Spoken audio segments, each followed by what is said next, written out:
সকল বন্ধুরা, আজ আমি আবার আপনাদের সামনে আপনাদের ভালোবাসা হাজির হয়েছি একটি রেসিপি নিয়ে। আজ আমি আপনাদের জন্য নিয়ে এসেছি চিংড়ি মাছের মালাইকারি। আর আমি 4 পিস বড় বড় চিংড়ি মাছ নিয়ে এসেছি। দেখতেই পাচ্ছেন কতটা বড় এই চিংড়ি মাছগুলো। আর এগুলো আমি খুব ভালো করে বেছে নেব। আমি এখনো পর্যন্ত এই মাছগুলো বাছিনি, আপনাদের দেখানোর জন্য যে কত বড় মাছগুলো। আর এটা রান্না করার জন্য আমি নিয়ে নিয়েছি পেস্ট করা পেঁয়াজ, আদা রসুনের পেস্ট, 2টি এলাচ আর 2টি দারচিনি, কাঁচা লঙ্কা, কাজু আর সরিষা, সাদা সরিষা পেস্ট করে নিয়েছি, লঙ্কা গুঁড়ো, হলুদ গুঁড়ো, জিরে গুঁড়ো, ধনিয়া গুঁড়ো। আমি লঙ্কাটা কিন্তু কাশ্মীরি লঙ্কা নিয়েছি। আর নিয়েছি নারকেলের দুধ, আমি নারকেলটাকে পেস্ট করে বার করে নিয়েছি দুধটা। আর লিকুইড দুধ নিয়েছি, পরিমাণ মতো লবণ, তেল আর আমি ঘি নিয়েছি। ঘিটা আমি 2 চামচ মতো নিয়ে নেব। এবার আমি এই চিংড়ি মাছগুলোকে ভালো করে বেছে নিয়েছি। আর এই মাঝখান থেকে দেখুন যে নোংরাটা ছিল সেটাও ফেলে দিয়েছি। আর মাঝখানে যে একটা শিরা থাকে সেই শিরাটাকেও আমি চিড়ে এর মাঝখান থেকে দেখুন উপরের পিঠের ফেলে দিয়েছি। এইভাবে কিন্তু চিংড়ি মাছগুলো বেছে নেবেন। আর প্রত্যেকটি দাঁড়াগুলো আমি ফেলে দিয়েছি। আর এর মধ্যে দিয়ে দেবো লঙ্কা গুঁড়ো, হলুদ গুঁড়ো আর লবণ। এই 3টি উপকরণ দিয়ে এটা আমি খুব ভালো করে মাখিয়ে নেব। কারণ মাছের মধ্যে যদি এই লঙ্কা হলুদ না মাখানো হয় তাহলে মাছটা কিন্তু ভালো লাগে না। এই কারণে লঙ্কা হলুদ আর লবণ দিয়ে একটু ভালো করে মাখিয়ে নেব। মাছের প্রতিটা জায়গা যেন এই মশলাটা ভালো করে ঢোকে, সেই কারণে খুব ভালো করে একটু মাখিয়ে নিতে হবে নাড়াচাড়া করে। আর আমি এইভাবে ধীরে ধীরে সবগুলো মাখিয়ে নিয়েছি। আর চলুন এটাকে ভেজে নেব। কারণ চিংড়ি মাছটাকে ভাজতে হবে, না ভাজলে খেতে একদমই ভালো লাগবে না। আর এটা ভাজার জন্য আমি গ্যাস ওভেন একটা প্যান বসিয়ে দিয়েছি। গ্যাস ওভেনটাকে আমি চালু করে দিয়েছি। আর তেলটা দেখুন গরম হয়ে এসছে। আর তেলটা গরম হওয়ার পর কিন্তু এই মাছগুলো ভাজবেন। আর তেলটা মনে হচ্ছে একটু বেশি গরম হয়ে গেছে। এর মধ্যে আমি ধীরে ধীরে মাছগুলো দিয়ে দেবো। মনে হচ্ছে 3 পিস মাছ এর মধ্যে ধরবে না, তারপর আমি চেষ্টা করে দেখব। আর 1 পিস এর মধ্যে ধরে গেলে ভালো হয়, কারণ 1 পিসের জন্য আমাকে আবারও দিতে হবে। এই কারণে 4 পিসে আমি এর মধ্যে দেওয়ার চেষ্টা করব। তার আগে এগুলো একটু ভালো করে নাড়াচাড়া করে নিই। এগুলো দেখতে পাচ্ছেন একটু লাল লাল করে আমি ভেজে নিয়েছি। আর এক সাইড আমি বাকি মাছটাও দিয়ে দিয়েছি।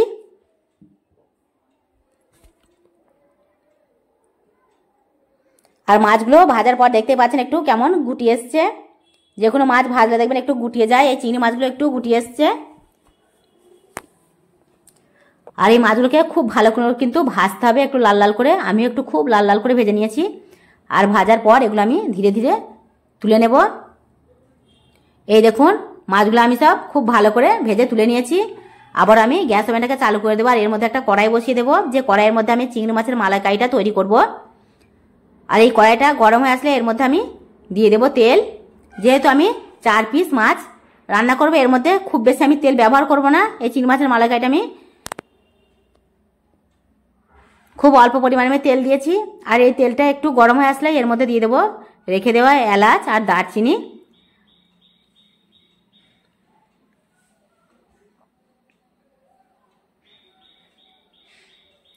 এটাকে একটু ভালো করে নাড়াচাড়া করে নেব আমি তেলের মধ্যে।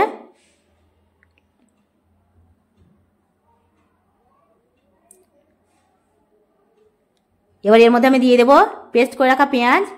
আর পেঁয়াজটা দেওয়ার পর কিন্তু আমাকে খুব ভালো করে এটাকে ভেজে নিতে হবে। আপনারা কিন্তু খুব ভালো করে ভেজে নেবেন। আপনাদের প্রত্যেকে বলছি যারা এই মালাইকারিটা তৈরি করবেন এই রেসিপিটা দেখে কিন্তু ভালো করে তৈরি করবেন। কারণ কোনো ভিডিওর কোনো জায়গায় বাদ দেবেন না, তাহলে আপনাদের ভুল হয়ে যেতে পারে। তাহলে কিন্তু রেসিপিটা একদমই খেতে ভালো হবে না। সেই কারণে বলছি প্রত্যেকটা বন্ধুকে বলছি যে কোনো রেসিপি তৈরি করার সময় কিন্তু প্রতিটা ভিডিও ফলো করবেন, কোনো জায়গায় বাদ দেবেন না, তাহলে কিন্তু খেতে একদমই ভালো হবে না। আর পেঁয়াজটা ভালো করে ভেজে নেওয়ার পর এর মধ্যে আমি মশলা গুঁড়ো দিয়ে দিয়েছি, মশলা গুঁড়ো আর আদা রসুনের পেস্ট। এটাও আমি খুব ভালো করে মিশিয়ে নেব। আর এই মশলাটা যেন গুটি না বাঁধে সেই কারণে আমি দিয়ে দিয়েছি এর মধ্যে 1 চামচ মতো জল। এই জলটা দেওয়ার পর এই মশলাটা গুলে যাবে আর পেঁয়াজের মধ্যে খুব সুন্দর করে মাখানো হয়ে যাবে। আর এর মধ্যে আমি দিয়ে দিচ্ছি কাজু, কাঁচা লঙ্কা আর সরিষার যে পেস্ট করেছিলাম সেটা দিয়ে দিয়েছি। আর পেঁয়াজ এই মশলার সঙ্গে এই পেস্টটাও খুব সুন্দর করে মাখিয়ে নেব। এর মধ্যে যেন কোনো রকম কাঁচানে গন্ধ না থাকে, এটা আপনাদের সবসময় খেয়াল রাখতে হবে। মশলা কিন্তু তৈরি করার সময় খুব ভালো করে ধীরে সুস্থে তৈরি করবেন। আর মশলাটার উপরে কিন্তু নির্ভর করে এই রেসিপিটার টেস্ট কেমন হবে। মশলাটা যদি একদম ঠিকমতো তৈরি করতে না পারেন তাহলে কিন্তু খেতে একদমই ভালো হবে না। এর মধ্যে আমি এক চামচ লবণ দিয়ে দিয়েছি। আমি মাছ ভাজার সময় আমি মাছের মধ্যে লবণ দিয়েছিলাম 1/2 চামচ। আর এই মশলা তৈরি করার সময় আমি 1 চামচ দিচ্ছি, প্রায় 1.5 চামচ। লবণ হয়ে গেলে এর বেশি আর লবণ দেবো না। আর এই মশলাটা কিন্তু দেখুন আমি কত সুন্দরভাবে ভেজে নিচ্ছি, একদম শুকনো শুকনো করে ভেজে নিচ্ছি, এটা যেন কোনো রকম কাঁচা না থাকে। বারবার করে আপনাদের বলছি, মশলা কাঁচা থাকলে কিন্তু কোনো রেসিপি খেতে ভালো হয় না। এটা শুকিয়ে এসছে, আর এর মধ্যে এবার দিয়ে দেবো আমি নারকেলের যে রসটা রেখেছিলাম, দুধটা, সেই দুধটা এর মধ্যে ঢেলে দেব।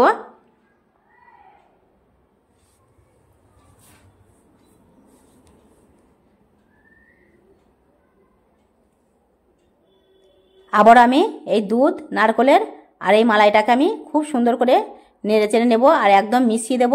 সবগুলো উপকরণ আমি একসঙ্গে মিশিয়ে এটাকে আবার আমি একদম শুকনো করে ফেলবো। আর এটাকে আমি এখন ঢাকা দিয়ে রেখে দেবো 2 মিনিট। 2 মিনিট পর আমি খুলে দেখব এটা কেমন হয়। একদম শুকনো শুকনো করে নেবো এটাকে আমি। 2 মিনিট পর আমি এটা খুলছি, আর দেখতে পাচ্ছেন এটা একদম শুকিয়ে এসছে, যেভাবে আমি বলছিলাম একদম সেরকম শুকিয়ে এসছে।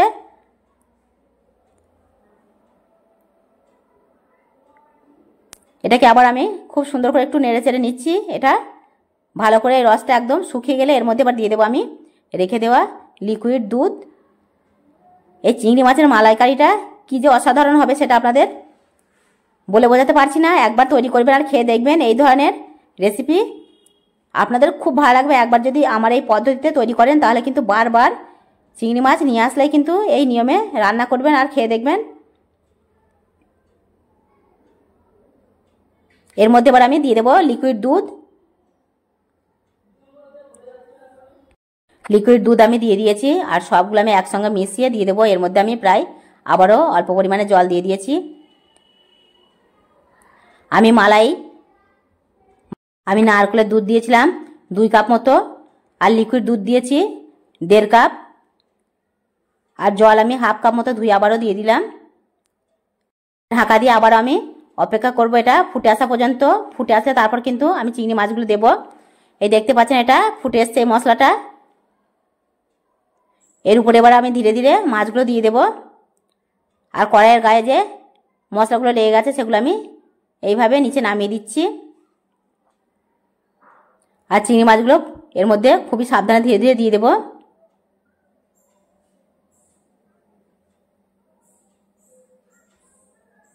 এই চিংড়ি মাছের মালাইকারিটা অসাধারণ লাগে খেতে আমার কাছে, আপনাদেরও খুবই ভালো লাগবে। তৈরি করবেন, যখনই চিংড়ি মাছ আসবে তখনই এই নিয়মে তৈরি করবেন, দেখবেন আপনাদের খেতে খুব ভালো লাগবে। আর ভিডিওটা যদি ভালো লাগে অবশ্যই লাইক করতে ভুলবেন না। প্রত্যেকটা বন্ধুকে বলছি চ্যানেলটাতে সাবস্ক্রাইব করে রাখবেন, আর প্রত্যেকটা ভিডিও আপনারা দেখতে পাবেন। আর খুব সহজে এই ভিডিও দেখে আপনারা বাড়িতে তৈরি করে খেতে পারবেন। এটাকে আমি প্রায় 10 থেকে 12 মিনিট ঢাকনা দিয়ে রেখে দেবো একদম লো আঁচে। আর 10 থেকে 12 মিনিট পর আমি খুলে দেখাচ্ছি আপনাদের কেমন হয়েছে।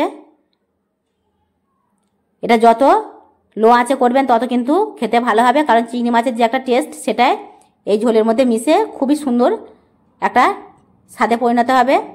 এর মধ্যে আমি দিয়ে দিচ্ছি 2 চামচ মতো ঘি, আর এটা একদম হয়ে গেছে দেখে বুঝতেই পারছেন।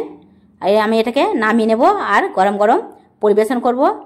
আর দেখে তো আপনারা বুঝতেই পারছেন এটা কতটা সুন্দর হয়েছে আর কতটা টেস্টি হবে, সেটাও আপনারা দেখে বুঝতে পারছেন যে মশলার পদ্ধতিগুলো কিভাবে আমি দিয়েছি। একবার দেখে নেবেন আর আপনারাও তৈরি করবেন। আপনাদের রেসিপি ঠিক আমার মতো এতটাই সুন্দর হবে, সুস্বাদু খেতে।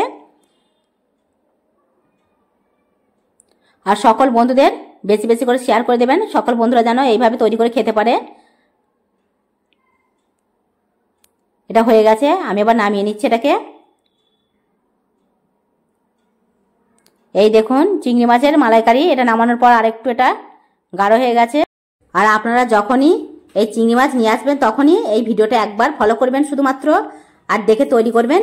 আপনাদের রেসিপিটা খুব সুন্দর হবে, অসাধারণ হবে, আর খেলেই বারবার মনে পড়বে রেসিপির কথা। আর প্রত্যেকবার একই নিয়মে আপনারা তৈরি করবেন আর খেয়ে থাকবেন।